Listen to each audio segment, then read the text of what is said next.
시편 126편 1절부터 6절입니다.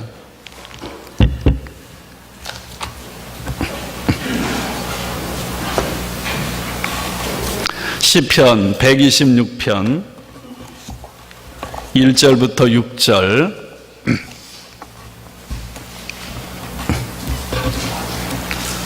저와 여러분이 함께 봉독하겠습니다. 함께 봉독합니다. 여호와께서 시온의 포로를 돌려보내실 때 우리는 꿈꾸는 것 같았도다. 그때 우리의 입에는 웃음이 가득하고 우리 혀에는 찬양이 찼었도다. 그때 문나라 가운데에서 말하기를 여호와께서 그들을 위하여 큰 일을 행하셨다 하였도다. 여호와께서 우리를 위하여 큰 일을 행하셨으니 여호와여 우리를 포로를 남방 시내들 같이 돌려보내소서. 눈물을 흘리며 씨를 뿌리는 자는 기쁨으로 거두리로다. 울며 씨를 뿌리러 나가는 자는 반드시 기쁨으로 그 곡식단을 가지고 돌아오리로다. 아멘.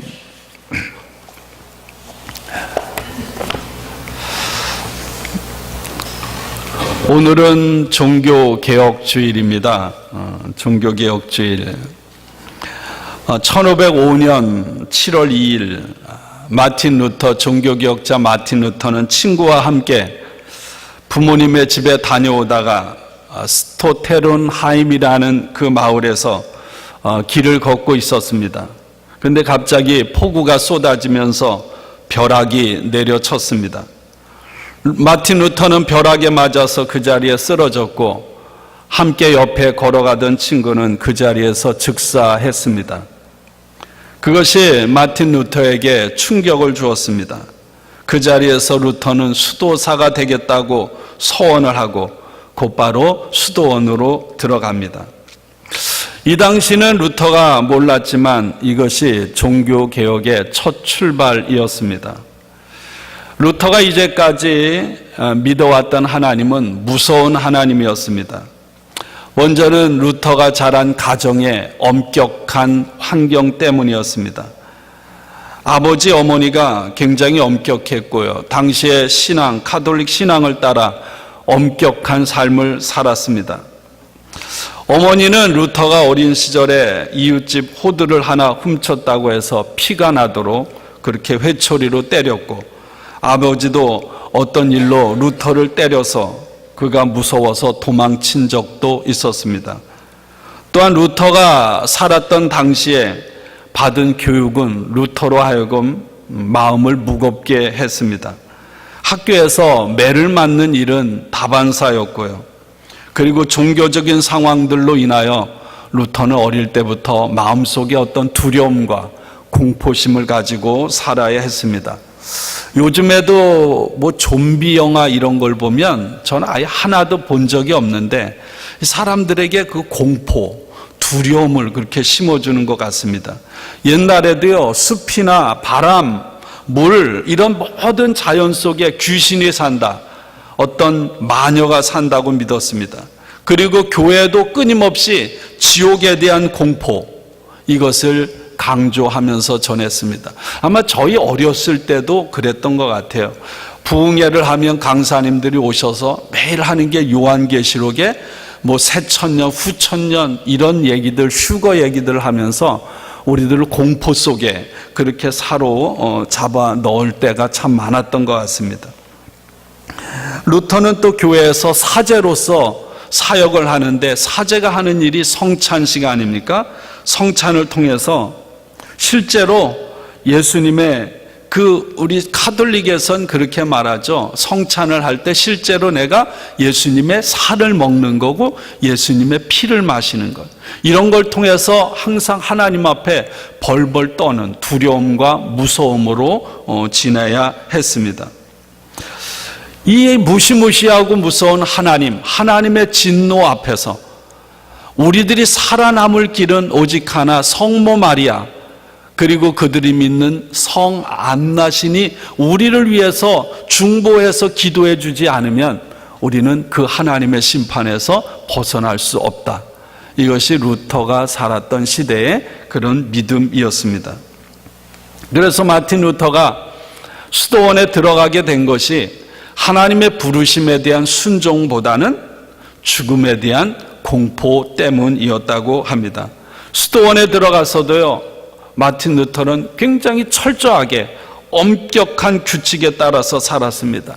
매일 자신의 의지를 죽이고 아주 작은 음식을 먹고 거지 같은 옷을 입고 밤에 기도하고 낮에 일하고 하여간 육체의 정욕을 이기는 일을 위해서 정말 온 힘을 다 기울였습니다. 그렇게 자신을 혹독하게 혹사시키는데도 불구하고 마틴 루터의 마음에는 평화가 없는 것입니다. 수도원의 수사로 살아가다가 어떤 논쟁이 있어서 답을 구하기 위해서 로마의 교황청에 갑니다. 교황을 만나서 답변을 얻기 위해서. 로마에 도착해서 라테란 성당을 찾아갑니다. 그 라테란 성당에는 28개의 계단이 있습니다. 예수님께서 빌라도 앞에서 올랐다고 전해지는 자리에 세워진 성당입니다.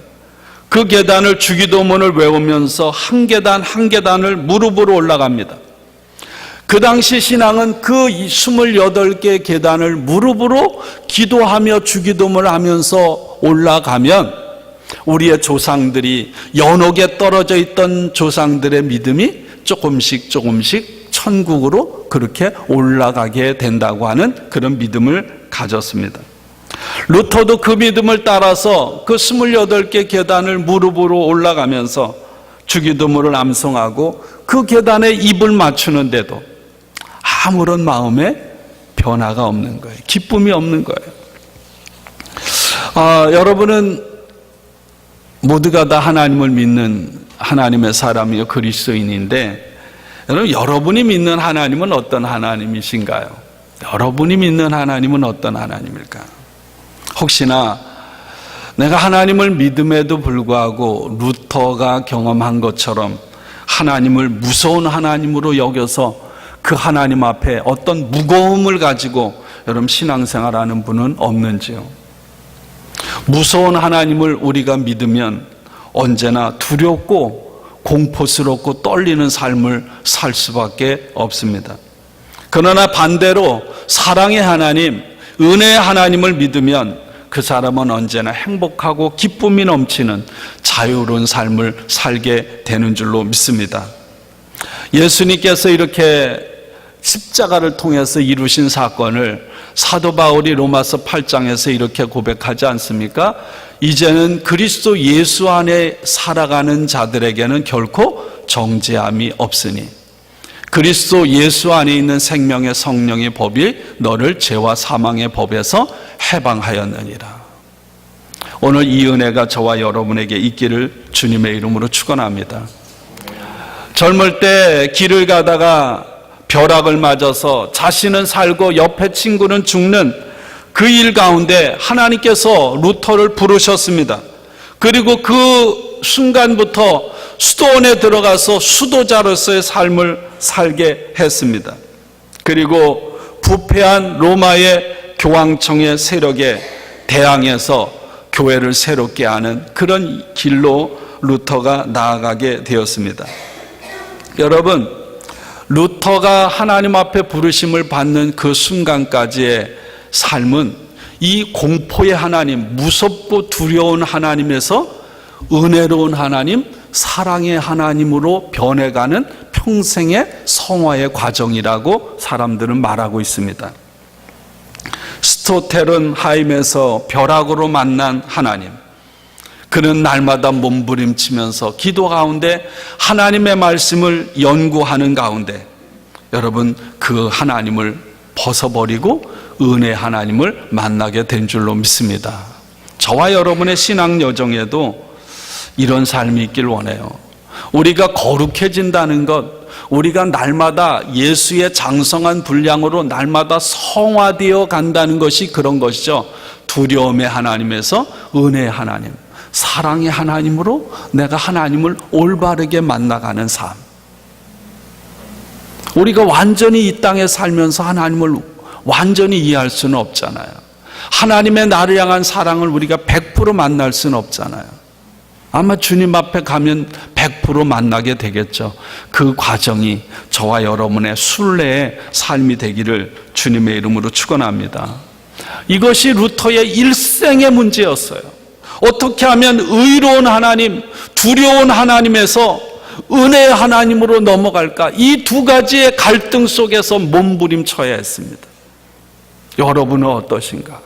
여러분은 어떠신가? 1514년 마틴 루터가 시편 22편의 말씀을 읽고 있었습니다. 십자가에 예수님께서 달려서 하신 말씀이죠. 엘리 엘리 라마 사박다니, 나의 하나님 나의 하나님 어찌하여 나를 버리셨습니까? 어찌하여 나를 멀리하며 돕지 아니하옵시며 내 신음하는 소리를 듣지 아니하시나이까?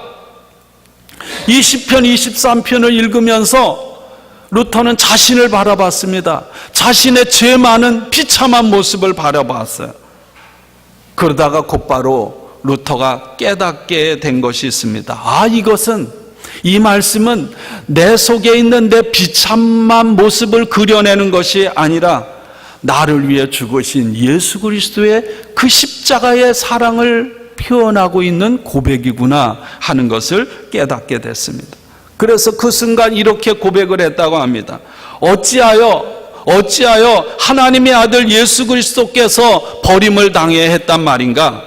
나 자신이 버림을 당하는 것은 당연한 일이다. 그러나 그리스도는 아무런 죄도 없고 불경하지도 않은데 어찌하여 그리스도께서 버림을 당해야 했는가? 여러분, 그 순간 마틴 루터는 신앙의, 마음의, 영혼의 두 번째 벼락을 맞은 거예요. 충격을 입었습니다. 하나님으로부터 끊어짐을 당할 수밖에 없는 나 대신 그리스도께서 친히 하나님으로부터 끊어지게 되었다. 죄 없으신 그리스도께서 나 대신 내 죄를 담당하셨다고 그렇게 루터는 고백을 했습니다. 이 순간 이제 더 이상 루터에게는 하나님은 무서운 두려움의 하나님이 아니라 하나님은 은혜의 하나님으로 180도 변하게 된 줄로 믿습니다. 나를 죄 가운데서 구원하신 사랑의 하나님, 나를 은혜로 이끌어 주신 하나님을 오늘 루터가 경험하게 됩니다.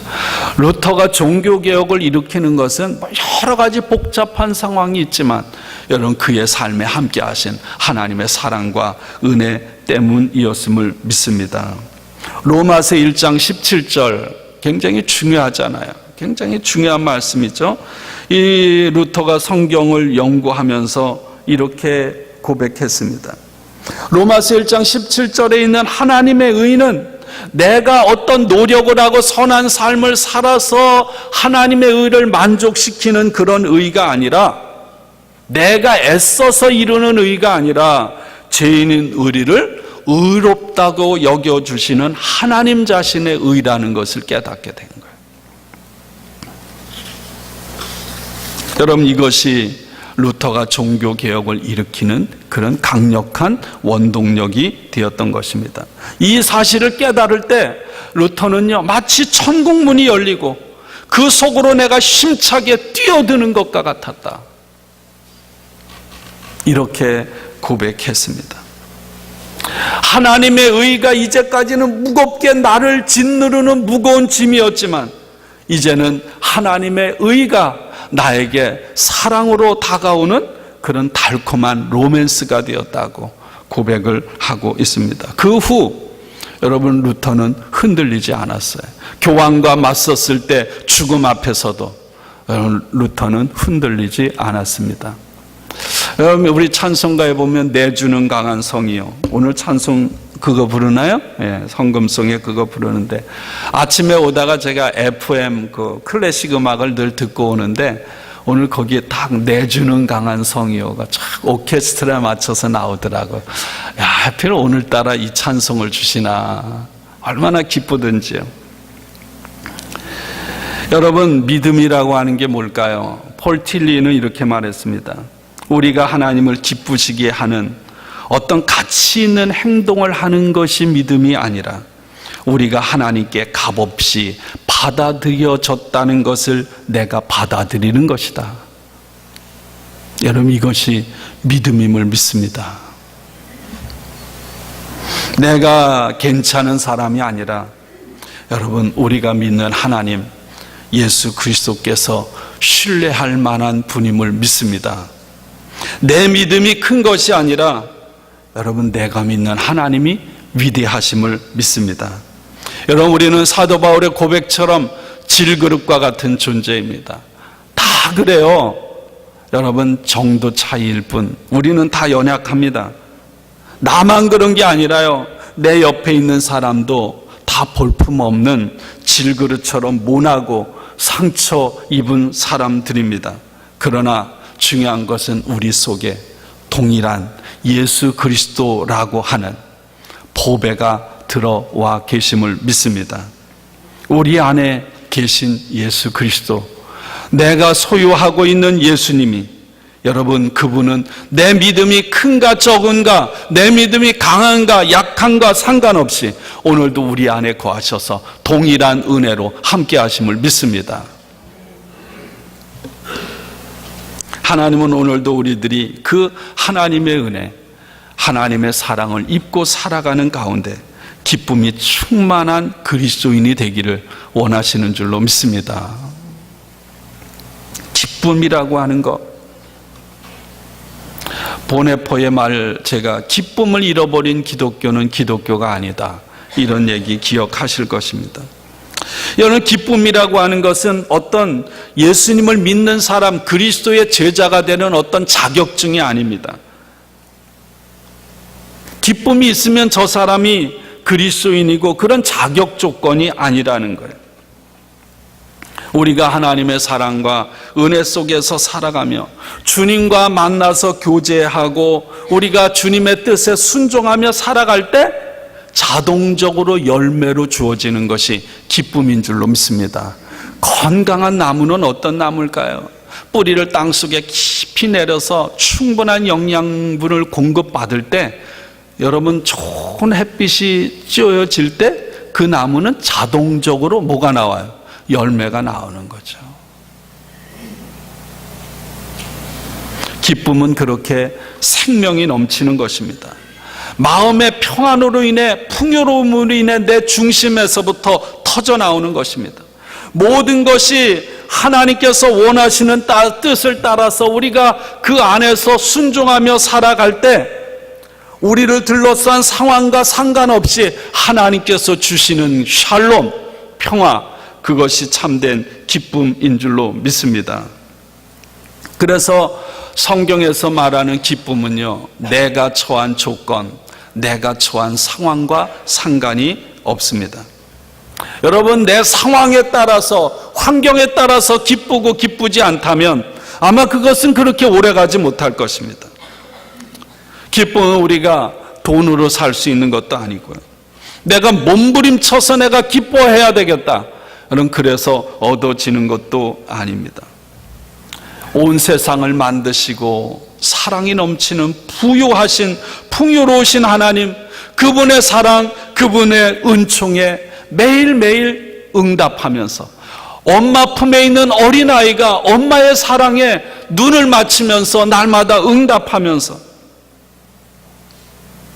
나를 둘러싼 아픔, 상처, 고통, 초라한 모습, 여기에 더 이상 휩쓸리지 않고 하나님만 바라보고 의지할 때, 여러분, 우리의 삶에 오는 것이 기쁨임을 믿습니다. 루터는 끊임없는 이런 갈등과 고민 속에서 그 하나님을 만난 거예요. 그 하나님.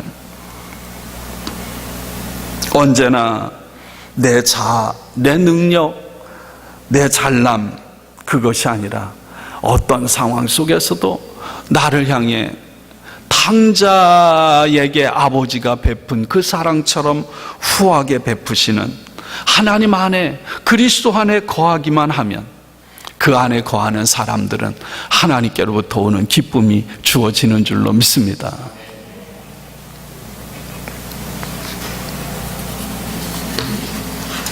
오늘 저희들이 읽은 시편 126편은 여러분 시편 120편부터 134편까지 15개의 시편은 이스라엘 백성들이 예루살렘 성전으로 올라가는 길에 불렀던 순례자들의 노래입니다.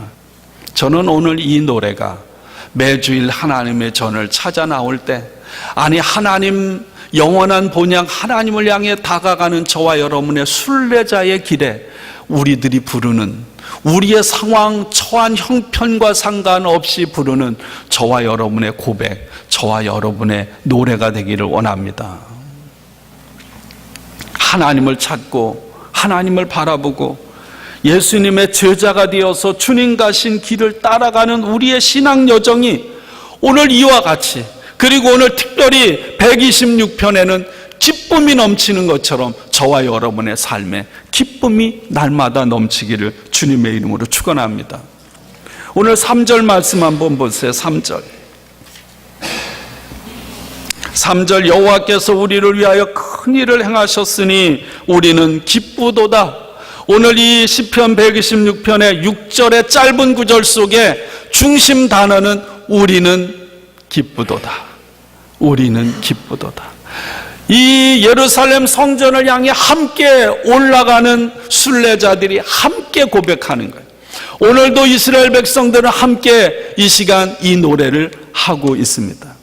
우리는 기쁘도다. 이 말씀을 중심으로요 1절, 2절, 3절 앞부분까지는 과거에 벌어진 일을 이야기하고 4절부터 6절까지는 미래 시제로 기록이 되어 있어요. 1절, 2절, 3절 앞부분은 지나간 날들의 일을 통해서 4절부터 6절까지는 앞으로 다가올 일에 대해서, 다시 말하면 여러분 우리의 현재는 지나간 과거와 그리고 앞으로 펼쳐질 미래와 연관이 되어 있다는 거예요. 어거스틴이라는 분이 이런 얘기를 했습니다. 우리는 그냥 갑자기 오늘 하늘에서 여기에 뚝 떨어진 존재가 아니라 과거를 기억하면서 또 미래를 소망하고 바라보면서 오늘 이 자리에 살아가는 거예요. 그래서 우리의 과거와 우리가 무관하지 않고요, 우리의 미래와 우리가 무관하지 않은 거예요. 우리 현재의 기쁨은 지나간 날들과 연결되어 있고 앞으로 올 날들과 연결이 되어 있습니다.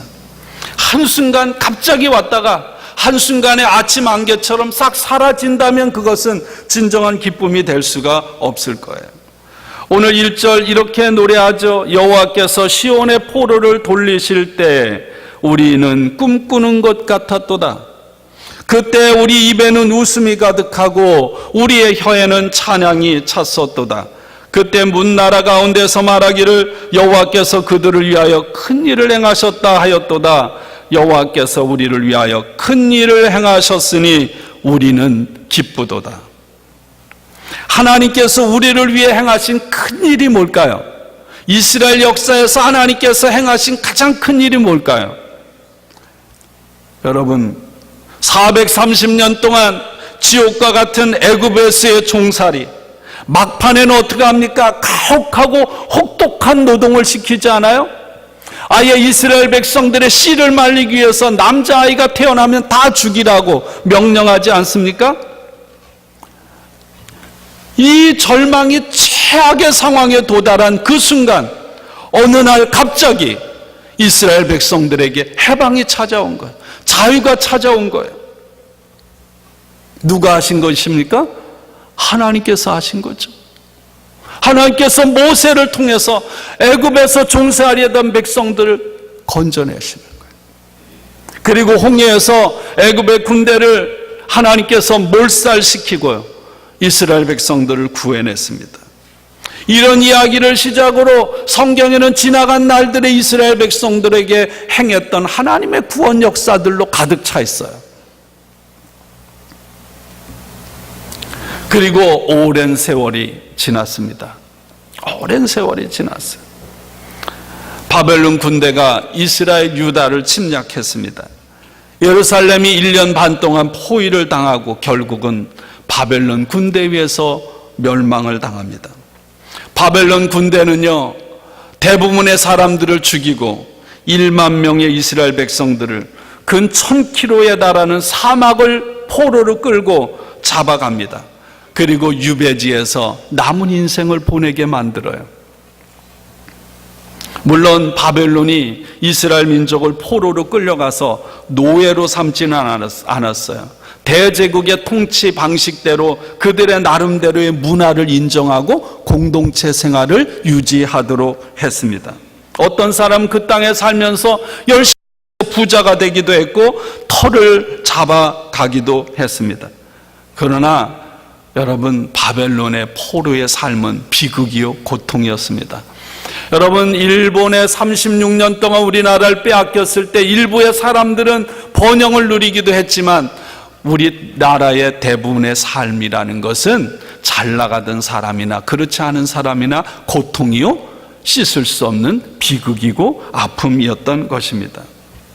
그래서 예레미야 애가 말씀을 보면 이렇게 표현하고 이렇게 애통을 하고 있습니다. 나라가 망하고 백성들이 재난을 겪는 모습을 이렇게 표현해요. 강간을 당하고 굴욕을 당하고 야유를 받고 모독을 당하고 기아에 시달리고, 그리고 가장 심한 건 어떤 건지 아세요? 바벨론 군대가 포위할 때 엄마들이 자기의 아들들을 서로 의논하면서 오늘은 네 애기 잡아먹자, 내일은 내 애기 잡아먹고. 여러분, 더 이상 살 소망이 없는, 완전히 희망이 끊어져 버린 거예요. 사람들은 자신들을 잘못 이끌었다고 분노에 차서 제사장들을 죽입니다. 몸도 마음도 영혼도 나라도 이제는 더 이상 소망을 찾을 수 없을 만큼 완전히 무너진 거예요. 오늘도 여러분, 유대인 공동체는 8월이 되면 해마다 함께 모여 이 예레미야 애가를 고백하고 있습니다. 여러분, 그런데 어떤가요? 출애굽을 경험한 자신의 조상들처럼 어느 날 갑자기 믿을 수 없는 기쁨의 소식이 들려온 거예요. 도저히 불가능한 기적이 일어난 것입니다. 바로 하나님께서 행하신 것입니다. 그 하나님께서 행하심을 보면서 오늘 이 시인은 이렇게 노래합니다. 우리가 꿈꾸는 것 같았도다. 우리가 꿈꾸는 것 같았다. 그때 우리의 입에는 웃음이 가득하고 우리의 혀에는 찬양이 찼었도다. 여러분, 한번 지나간 날들을 한번 되돌아보세요. 지나간 날들, 우리들의 삶에 함께 하신 하나님, 우리를 돌보고 베풀어 주신 하나님의 사랑과 은총으로 가득할 것입니다. 수많은 아픔, 수많은 눈물, 좌절, 절망, 쓰러지고 깨지는 때가 있었지만 그래도 그 가운데 함께 하시고 돌보시고 베푸신 하나님의 은혜와 사랑이 있었기에 오늘 이 자리에 우리가 있는 거 아닙니까? 그것을 깨달을 때 여러분, 우리의 마음 깊은 곳에서부터 기쁨이 터져 나오게 된다는 거예요. 그렇습니다. 바울의 고백처럼 여러분, 우리의 지나간 모든 날들은 하나님의 은혜임을 믿습니다. 그래서 이스라엘 백성들은 하나님을 에베네셀의 하나님으로 고백하고 찬양했습니다. 여기까지 하나님께서 도우셨다, 인도하셨다. 하나님은 어떤 상황 속에서도 흔들리지 않는 바위처럼 저와 여러분들을 향한 은혜와 사랑으로 함께 하신 줄로 믿습니다. 4절부터 6절입니다. 여호와여, 우리의 포로를 남방 시내들같이 돌려보내소서. 눈물을 흘리며 씨를 뿌리는 자는 기쁨으로 거두리로다. 울며 씨를 뿌리러 나가는 자는 반드시 기쁨으로 그 곡식단을 가지고 돌아오리로다. 여러분, 기쁨은 언제 오나요? 기대가 있을 때 오는 거예요. 기쁨은 언제 옵니까? 소망이 있는 사람에게 기쁨이 오는 거예요. 소망은 현재 이루어지지 않았지만 미래에 이루어질 것이죠. 그걸 기대하는 거 아닙니까? 하나님의 은혜, 하나님의 구원하신 하나님의 사랑이 내가 살아온 지금까지의 내 삶을 가득 채웠다면 여전히 오늘도 내일도 영원토록 변함이 없는 하나님의 은혜와 사랑은 우리가 살아가는 미래의 삶에도 동일하게 함께 하실 줄로 믿습니다. 그거에 대한 기대가 있죠, 여러분? 그에 대한 흔들림이 없는 소망이 있죠?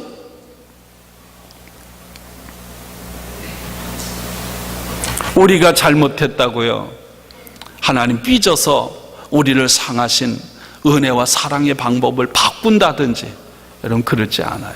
베드로서에 보면 여러분 이 세상의 종말이 왜 늦게 오는가, 왜 주님이 아직 안 오시는가 분명히 얘기하고 있죠. 뭐라고 했습니까?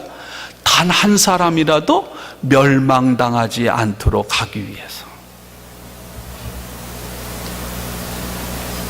우리는 내가 혹시나 실수하고 잘못해서 하나님께서 얼굴을 싹 표정을 바꾸고 등을 돌리고 화가 나서 우리를 향한 사랑을 끊어버릴까, 마음을 바꾸실까, 여러분 조금도 염려하지 않아도 되는 줄로 믿습니다. 그런 하나님이라면 더 이상 하나님이 아닌 거죠. 지금 우리의 삶에 함께 하신 하나님, 하나님의 은혜와 사랑을 우리는 매일매일 살아가는 삶을 통해서 좀 더 점점 깊이 점점 더 가까이 알아가게 되는 거예요. 그리고 주님 앞에 서는 그날은 어떻게 됩니까? 어린아이가 엄마 품에 막 들어와서 안기는 것처럼 우리는 완전하신 하나님의 사랑의 품에 안기게 될 줄로 믿습니다. 그에 대한 기대, 그에 대한 소망이 있는 거예요. 여러분, 그 기쁨을 지금 이 자리에 끌고 와서 사는 거예요. 여러분, 우리는 완전히 부활할 것을 믿습니다. 근데 그 부활은 우리가 죽고 주님이 오시는 그날 이루어지는 것이 아니라 이미 오늘 이 자리, 살아가는 내 삶의 자리, 죽음의 문화가 지배하는 이 삶의 자리에 부활의 신앙을 끌고 와서 부활의 삶을 사는 거예요. 여러분, 이것이 믿음인 줄로 믿습니다. 이것을 기다리고 이것을 소망하고 기대하면서 살아갈 때 저와 여러분에게 기쁨이 주어진다고 오늘 이 시인은 노래하고 있는 것입니다. 여러분, 특별히 이 이스라엘 남쪽에 애굽과 이스라엘 사이에 굉장히 넓은 네겝이라는 사막이 있습니다. 거대한 사막, 1년 내내 뜨거운 태양외에서 아무것도 살 수 없는 곳이 돼. 그러다가 우기철이 되면 갑자기 단비가 와서 언제 그랬다는 듯이 그곳에 여러분 풀이 돋고 꽃이 활짝 만발하게 되는 거예요. 그것처럼 우리의 삶에 하나님께서 단비를 주신다는 것입니다. 단비를 주셔서 메마르고 깨어진 우리의 삶 속에 어느 날 갑자기 메마른 사막이 꽃밭이 되는 것처럼 저와 여러분의 삶에도 그렇게 하나님의 은혜가 임하게 된다는 이 신의 고백이 저와 여러분의 고백되길 원해요. 또 하나는 농부의 비유를 들고 있죠. 눈물을 흘리며 씨를 뿌리는 자가 기쁨으로 거둔다는 것. 여러분, 농부는 이 진리를 알기 때문에 씨를 뿌리는 거 아니에요? 옛날 같으면 먹고 살아갈 것이 없음에도 불구하고 농부는 자식이 굶어서 배고파 죽겠다고 울부짖어도 다음을 위해서 뿌릴 그런 씨앗은 포기하지 않았던 거죠. 여러분, 농부는 그런 모습으로 해마다 농사를 짓는 것입니다. 모진 수고를 감당하는 거예요. 왜? 결실의 때를 알고 있기 때문에. 온갖 시련과 고통과 고민과 공허감과 실망의 삶을 끊임없이 살아가지만 그 가운데서도 여전히 하나님께 소망을 두고 하나님을 의지하고 하나님을 바라볼 때 하나님께서는 우리의 눈물, 고통, 한숨, 절망을 하나님 바꾸셔서 그것을 씨앗으로 삼아서 소망으로 바꾸시는 줄로 믿습니다. 이 노래를 이 시인이 하고 있습니다. 그런 걸 보면 이 시인은 인생의 고난이, 인생의 아픔이 무엇인지를 아는 사람이에요. 책상에 앉아서 그냥 상상으로 써내는 사람이 아니라 자신이, 그리고 자신의 가족이, 자신의 백성들이 얼마나 아픔을 겪었는지, 포로로 끌려가서의 쓰라린 기억이 뼛속 깊이 상처와 아픔으로 배어있는 그런 사람이었던 것입니다. 눈물로 씨를 뿌린다는 것이 얼마나 고통스러운 일인지를 이 사람은 알고 있었던 사람이에요. 여러분, 우리가 그리스도인으로 세상을 살아갈 때, 여러분, 우리가 하나님이 주시는 기쁨 속에서도요, 여러분, 우리의 삶에 눈물이 없어지지 않아요. 그렇죠? 예수 잘 믿는다고 고통이 없어지는 게 아니에요. 고통은 모든 사람에게 동일하게 있습니다. 제가 지난주에 그랬잖아요. 이민자로 살아가는데 여러분, 고통은 필수라고요. 고통이 없다면 조금 더 염려하지 말라고. 왜? 곧바로 고통이 올 것이기 때문에. 그럼에도 불구하고 끊임없이 파도가 몰려쳐도 끊임없는 고난과 시련이 밀려와도 하나님 안에서 예수 그리스도를 통해서 주시는 구원, 우리를 향한 은혜와 사랑의 기쁨은 이 세상에 그 어떤 것도 빼앗아 갈 수 없음을 믿습니다. 한번 생각해 보세요. 인생이 마치 온실 속의 화초처럼 아무런 문제나 고통이 없다면 기쁘고 행복할 것 같지만, 여러분, 그런 삶은 결코 행복하지 않고요, 또 그런 삶은 존재하지도 않습니다. 고통을 없애고 여러분, 기쁨을 얻을 수 있는 인위적인 방법이 많이 있죠. 아예 상처와 아픔을 무시하거나 외면해버리고 덮어버리는 거예요. 어떤 사람은 마약이나 환각제를 통해서 여러분, 그걸 망각시키고 기쁨을 얻는 거예요. 어떤 사람은 아예 상처를 입지 않겠다고 사람을 떠나서 홀로 살아가는 사람도 있어요. 자신을 파멸에 이끄는 거죠.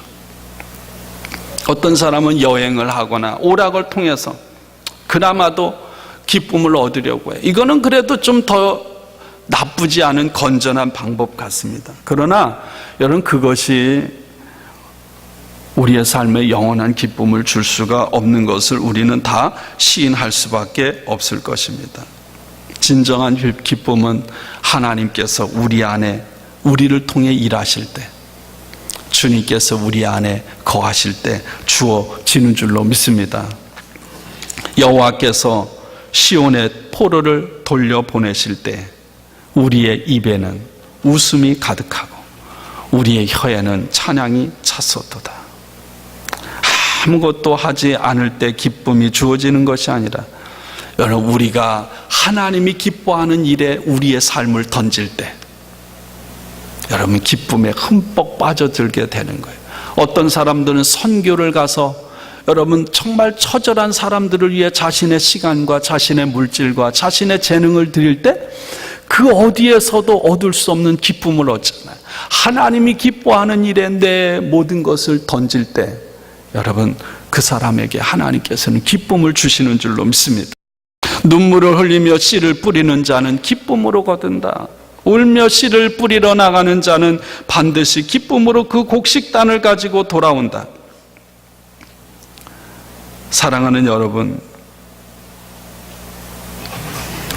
주님 앞에 서는 그날까지 우리의 상황이 어떠하다 할지라도, 수많은 시련과 아픔이 계속된다 할지라도 그 삶 한가운데 우리와 함께 하시는 하나님의 은혜와 사랑은 변함없을 줄로 믿습니다.